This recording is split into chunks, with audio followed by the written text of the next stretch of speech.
All praises to Yahweh, Bahasham, Yahweh Shai, Bahasham Wa Rakakwadash. Double honors to the elders and the apostles of Great Millstone.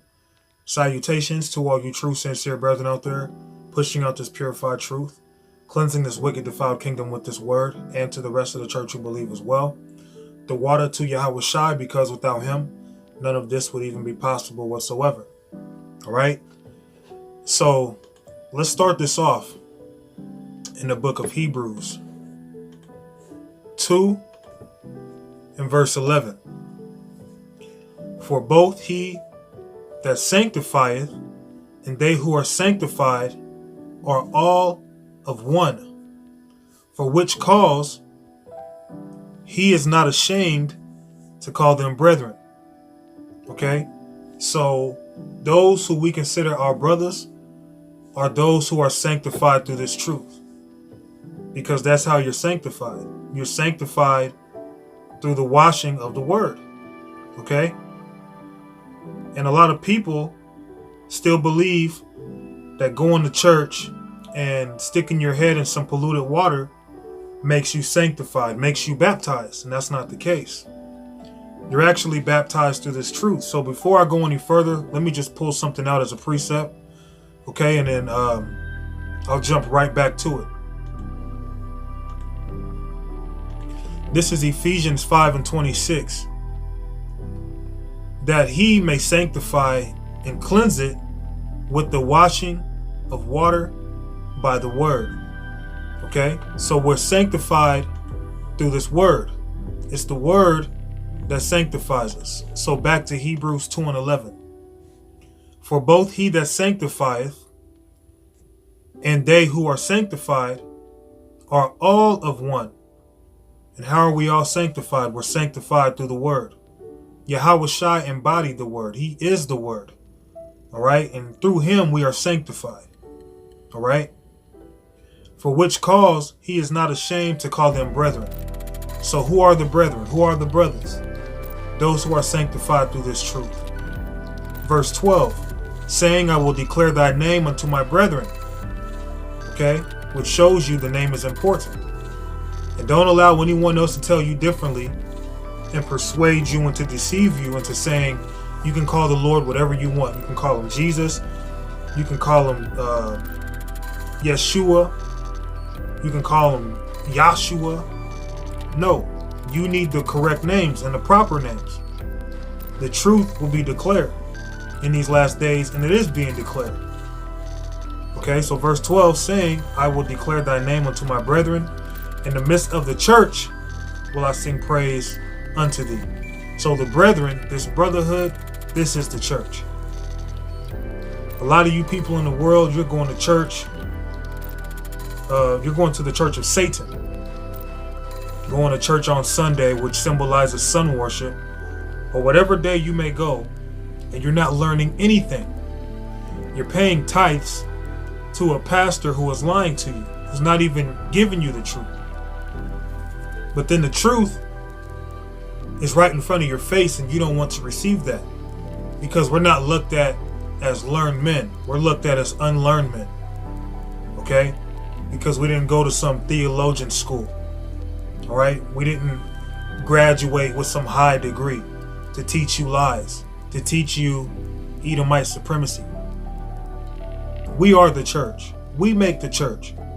So when you see us on the streets, quit asking us stupid questions like, do you teach in a church somewhere? We are the church. All right?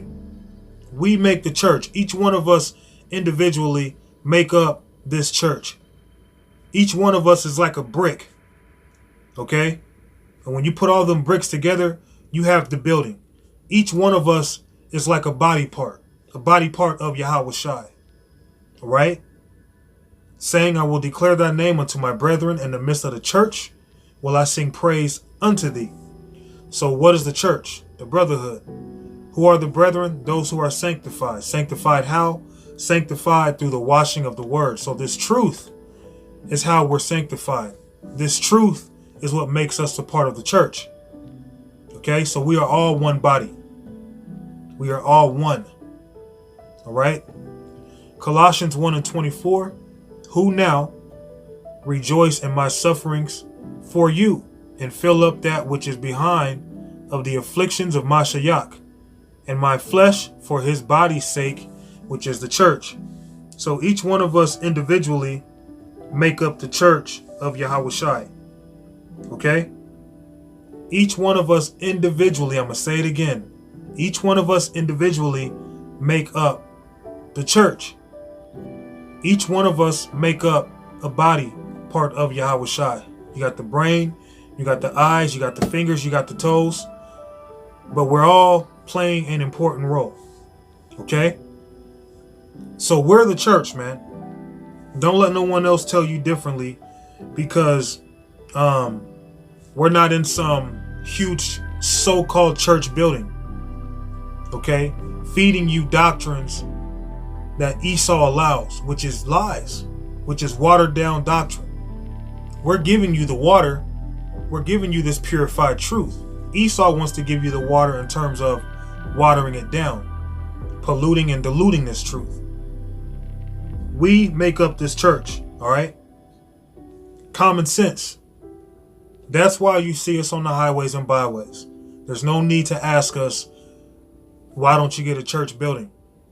Do you teach in a church? We make up the church, all right? And now rejoice in my sufferings for you, and fill up that which is behind of the afflictions of Mashiach, and my flesh for his body's sake, which is the church. Let's go to the book of Acts. And this is a cold cut. 17 and 24. God that made the world and all things therein, seeing that he is Lord of heaven and earth, dwelleth not in temples made with hands. So Yahweh and Yahushai is not dwelling in some church building. Now let's say the elect or the sanctified ones were inside of a church building, so-called. The reason why it will be called a church is because of the members. The members make the church. Okay? Those who are sanctified through this word. We are the church, not the church building. Yahweh Ba'ashem Yahushai could care less if every single so-called church building was knocked down and burned on fire. He would not care. And a lot of times when you go inside of these church buildings, you don't see the true image of the Lord. You see a false description of what you people call Jesus Christ, which is not the Lord's name. Okay? He doesn't dwell in temples made with hands. And those church buildings are made with hands. But man did not create us. We were created by Yahushai. Okay? Yahweh and Yahushai. Man created these church buildings. And the Lord ain't dwelling in temples made with hands. Okay? Common sense.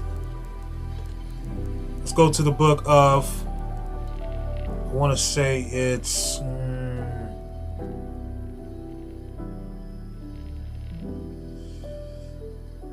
either Ezekiel or, yeah, I think it's Ezekiel 16 and 24.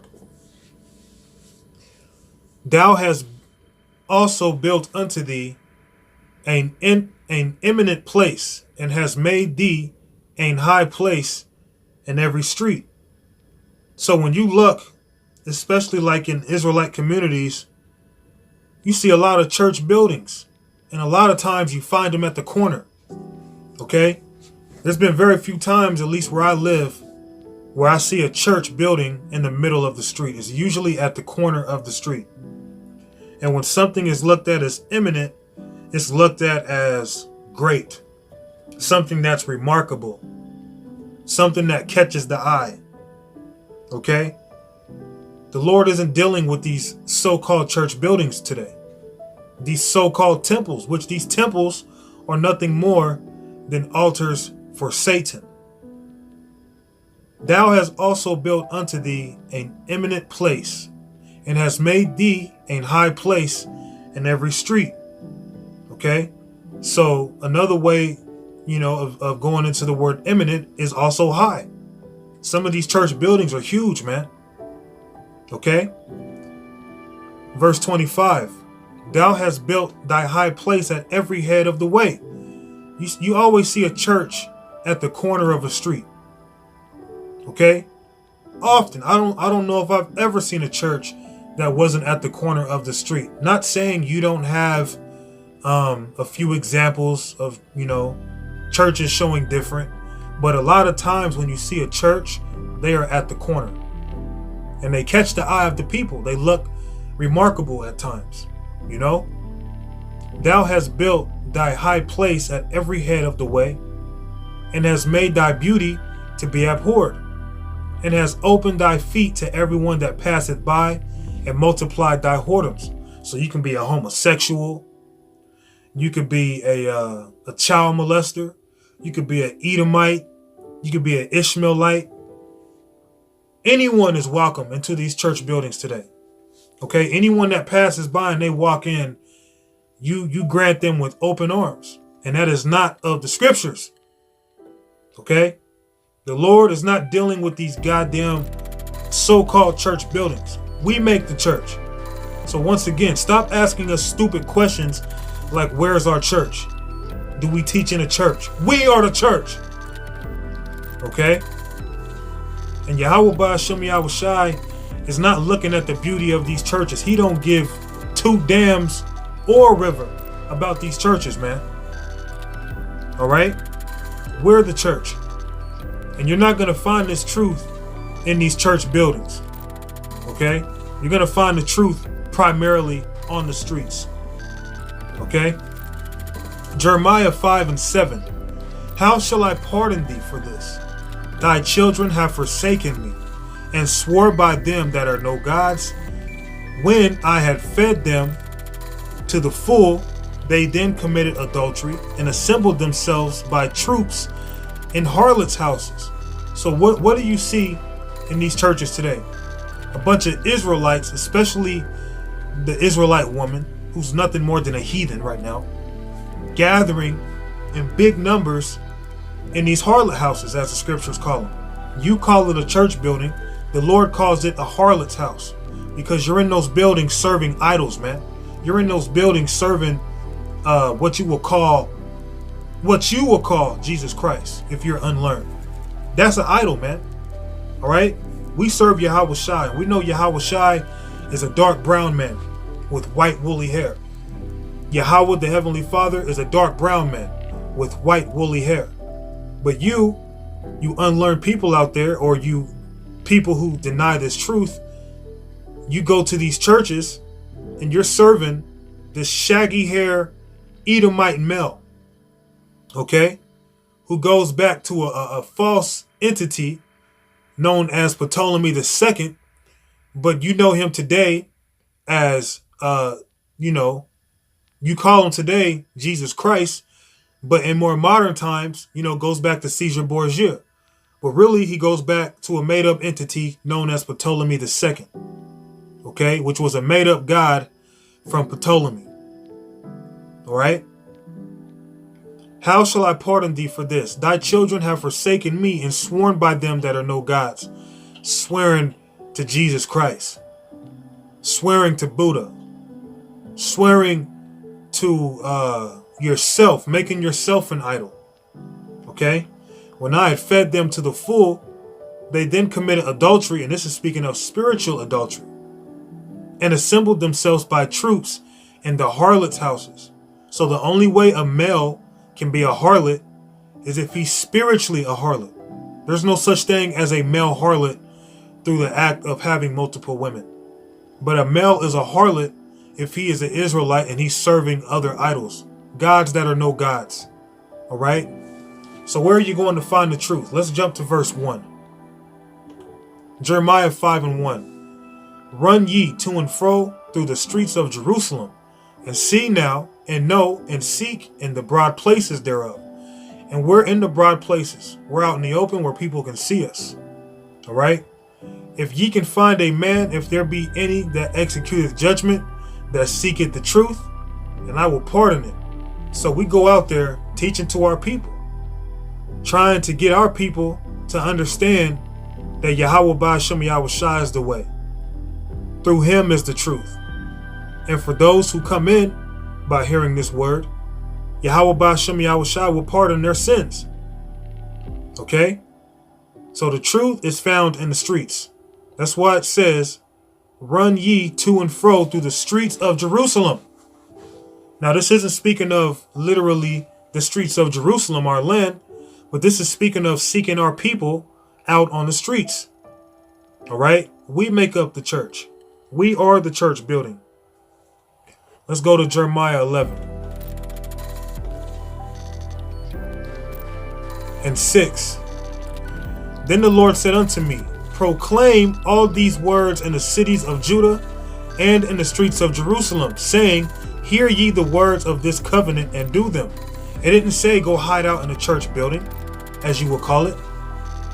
It didn't say that. It didn't say go teach in a harlot house. It said to take your ass on the streets, man, and proclaim these words. Make known these words to our people. Okay? Then the Lord said unto me, proclaim all these words. What words? The scriptures. Which means don't try to take away or add to it, man. The Lord will jack you up for that. But bring out this truth accordingly. Then the Lord said unto me, proclaim all these words in the cities of Judah and in the streets of Jerusalem, saying, hear ye the words of this covenant and do them. And what's going to happen to those who don't want to take heed or hearken? They are going to be destroyed. We're just doing what the scriptures told us to do, man. Hitting the highways and byways and trying to wake up our people. And we know the majority of them are just not going to get it. Who cares? They're small fish, man. Do you not understand we're fighting against spiritual beings? Things that we can't see? The people we can see, that's not even a fight, man. They're lightweight. Proverbs 5:16. Let thy fountains be dispersed abroad, and rivers of water in the streets. So I just brought this out, that we are sanctified through the washing of the word. So the word, the truth, is going to be found in the streets. All right? Let thy fountains be dispersed abroad, and rivers of waters in the streets. Okay? And that's what's happening. The fountains are being dispersed. You have brothers all throughout the world prophesying, giving you this truth. You have brothers in California. You got brothers all the way in New York. You have brothers in Chicago. You have brothers in Kansas City. You have brothers in Jersey. You have me here in Kansas. You have brothers who are in other continents. All right? Such as Europe. And the list goes on, man. So this truth is going out and it's being dispersed through the church, which is out on the streets. All right? Not that church building on the streets, but the men of the Lord who are teaching. We are the church. That is where you are going to find the truth. Okay? And you might say, well, that was then. That was for the prophets back then. No, this is for us now. Because we're back in our lot. The prophets are back, man. Okay? And, to go into proof of that, this is Jeremiah 29:14. And I will be found of you, saith the Lord, and I will turn away your captivity, and I will gather you from all the nations and from all the places whither I have driven you, saith the Lord, and I will bring you again into the place whence I caused you to be carried away captive. Because ye said, the Lord hath raised us up prophets in Babylon. And this is modern day Babylon. The prophets are back. The Lord has risen us up, man. That's why we're out on the streets doing what the Lord asked us to do. Because the Lord has risen the prophets back up in the shadow of Babylon, the daughter of Babylon. Okay, modern day Babylon, which is America, the land of confusion. Okay? Because ye have said, the Lord hath raised up prophets in Babylon. So the prophets are back. You see them all the time when you watch these videos. Whether they're on the streets, whether they're making sit downs. The prophets are here. The same ones you're reading about. We are here, and I believe through the Spirit I am one of those men. Okay? I don't say that through pride or arrogance. I say that through confidence. Okay? And if we're not the men of the Lord, and when I say we, I'm speaking of Great Millstone and Great Millstone affiliates, which are a very few. Okay? Everyone who's teaching the same doctrine of Great Millstone, everyone who respects the elders and the apostles as being their teachers, not being high-minded, not being arrogant and proud like they came up with all this on their own, but acknowledging their teachers, those are the men of the Lord. Okay? Let's close this out in the book of Psalms 74:9. We see not our signs. There is no more any prophet. Neither is there among us any that knoweth how long. So the prophets are a sign unto you. The prophets are here now. So at one time we weren't, and now we're back. So I'm going to close it out right there. Kahala Yahweh Bahasham Yahweh Shai. Shalom.